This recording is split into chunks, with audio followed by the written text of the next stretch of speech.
پھر اسی طرح کچھ لوگوں کو تبلیغ کرنے کی بڑی جلدی، لقمہ دینے کی بڑی جلدی۔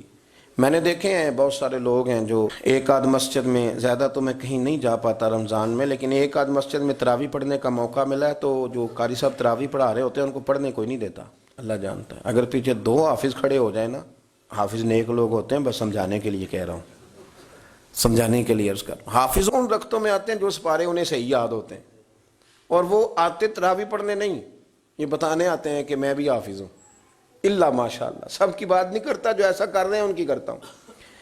اب وہ قاری صاحب کو چلنے نہیں دیتے۔ لقمہ دینے کا مزاج یہ ہونا چاہیے کہ انہوں نے اگر کہیں وہ آیت بھولے ہیں تو ان کو پیچھے جانے دے، دوبارہ سے پڑھ کے آتے ہیں۔ اگر وہ پڑھ کے آ جائیں گے تو پٹری پہ صحیح چڑھ جائیں گے۔ اب وہ قاری صاحب ابھی بیچارے پورے بھولے بھی نہیں اور پیچھے سے لقمہ۔ میں آپ کو بڑے درد کے ساتھ کہتا ہوں، بہت سارے حافظ بچے تراویحیں پڑھانی چھوڑ گئے، پھر انہیں منزلیں بھول گئیں، اور وہ بہت سارا جرم ان لوگوں کا ہے جن لوگوں نے انہیں مایوس کیا، انہیں پریشان کیا، ڈسہارٹ کیا، دل توڑے۔ تمہیں تو آتا ہی نہیں، آج 19 غلطیاں ہوئی ہیں، گن گن کے بتائیں، آج 21 غلطیاں۔ بھاگ گیا بچہ، اس نے کہا میں نہیں پورا آ سکتا، کیسے پڑھاؤں گا ان کو؟ اتنی جلدی ہے لقمہ دینے کی، آپ ذرا رکیں، اس کو پیچھے جانے دیں۔ اور یہی حال امام کو لقمہ دینے کا ہے، ذرا ٹھہر جائے، غور کر لیں۔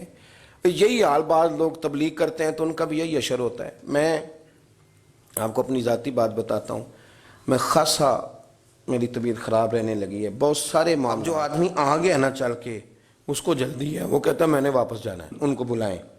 اچھا کبھی کبھی یوں بھی ہوتا ہے، مجھے بہت ساری نماز کرسی پہ پڑھنی پڑتی ہے، جو میرے قریبی دوست ہیں وہ سمجھتے ہیں کہ میری ٹانگ پوری کی پوری متاثر ہو گئی الرجی کے ساتھ، میں تکلیف میں ہوں۔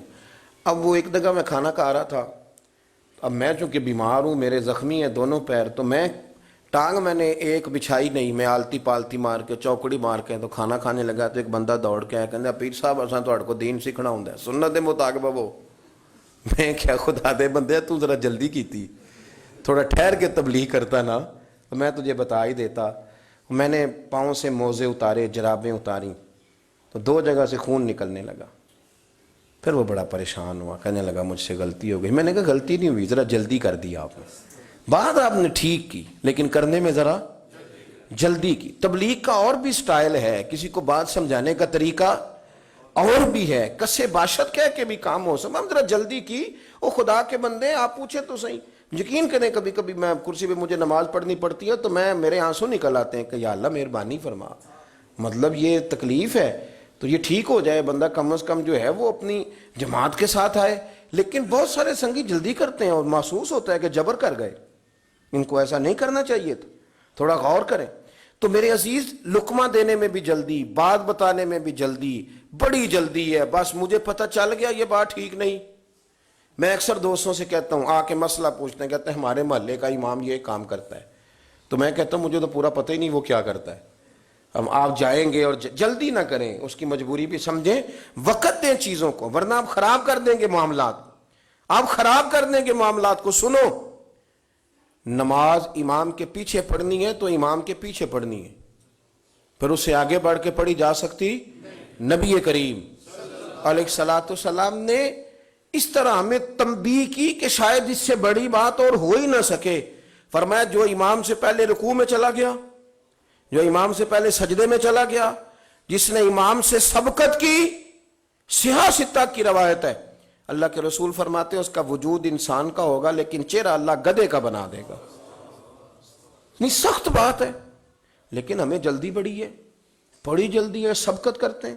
امام نووی رحمۃ اللہ علیہ فرماتے ہیں کہ ایک محدث تھے، ان کے پاس لوگ حدیث پڑھتے تھے اور ان کا علم معروف تھا، پر وہ جتنی دیر پڑھاتے تھے چہرہ چھپا کے پڑھاتے تھے۔ تو ایک شخص نے بڑا ان سے پڑھا، جب جانے لگا تو کہنے لگا استاد جی چہرہ ہی دکھا دیں۔ تو انہوں نے چہرہ اٹھایا تو پریشان ہو گیا، یوں لگ رہا تھا جیسے انسان کا نہیں گدھے کا چہرہ ہے۔ تو وہ رو پڑے، کہنے لگے میں بھی روز معافیاں مانگتا ہوں، تو بھی دعا کرنا۔ یہ حدیث میں نے پڑھ لی تھی کہ امام سے سبقت نہیں کرنی چاہیے، یہ حدیث میں نے پڑھ لی تھی، لیکن میں نے سوچا کہ ابھی صحت دیکھتا ہوں، غور کرتا ہوں، کہیں شبہ ہے تو بس مجھ سے سبقت ہو گئی، تو پھر اللہ تبارک و تعالیٰ نے مجھے سزا دی ہے۔ دعا کرو اللہ ہم سب کو نجات عطا فرمائے اور اللہ تعالیٰ درگزر والا معاملہ کرے۔ لیکن ہمیں بڑی جلدی ہے، اس جلدی سے ہم نے خرابی کر دی لوگوں میں۔ بڑے بڑے معاملات تھے جن کو گڑبڑ کر دیا، بڑی بڑی چیزیں تھیں یار لوگوں نے ڈیوٹیاں کی تو جم کے کی، 50 سال تک لوگوں کی خدمتیں ہیں ایک ایک ادارے کی، لیکن اجر کا کوئی طلب، ایک بار بھی سوال نہیں کہ میری اتنی نوکری ہو گئی. لیکن ہمیں تو بڑی جلدی ہے، ہم بھاگتے ہیں، اور ہماری خواہش ہوتی ہے کہ فتح بھی جلدی ہو، کامیابیاں بھی جلدی ہو، مال ڈالا ہے تو پھر اس کا نفع بھی جلد بازی نہیں کریں. جلد باز آدمی خطا کھا جاتا ہے. تھوڑا وقت دیں، چیزوں کو سنبھلنے میں ٹائم دیں. آپ یقین کریں کہ وقت گزرتا جاتا ہے تو چیزیں ٹھیک ہوتی جاتی ہیں. بڑے لوگوں کی سوچ بدلتی ہے، کبھی آپ کے مخالف ہوتے ہیں وہ آپ کے حق میں ہونے لگ جاتے ہیں، لیکن آپ ٹائم تو دیں، آپ وقت دیں، آپ تھوڑا رکیں.